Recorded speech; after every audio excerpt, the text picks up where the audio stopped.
अलैकम है मोमिनों, रोज़ अज़ल से जंग है और जंग शुरू है। ऐसी तबाही बर्बादी आ रही है और ऐसी अनबुझ आग फैलेगी और ज़ारी आग भी देखोगे, ज़िल्लत और रसवाई भी देखोगे। यही मौका है।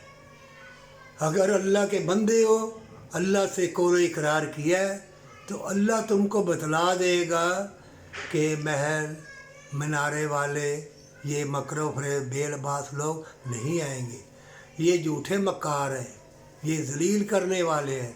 इसलिए मैं कहता हूँ अपना आप जब अल्लाह के सुपुर्द करेगा, अल्लाह तुम्हारे लिए मुशाहदत के दरवाज़े खोल दे, इल्म के दरवाज़े खोल देगा।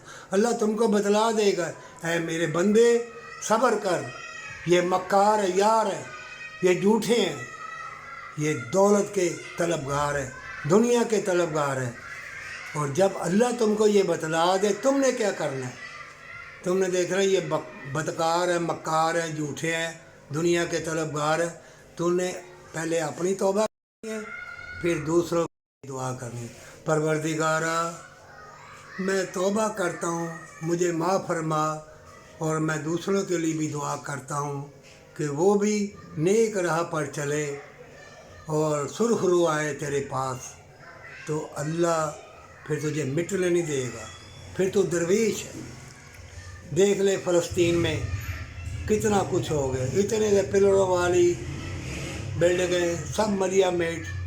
कोई मुसलमान बोले जब दुनिया के तलबगार हो जाओगे ना, चाहे कोई हो, लड़ नहीं सको। हाँ, लड़ने वाले लड़ेंगे, मरने वाले मरेंगे, शहीद होने वाले शहीद होंगे, कुछ बीमारियों में मर जाएंगे, कुछ लड़के मर जाएंगे और कुछ अल्लाह की याद में रहेंगे। ये हदीसों में आया हुआ है और अल्लाह ने कुरान में बड़ा कुछ बताया हुआ है। ना कोई कुरान का हाफिज़ है आज तक।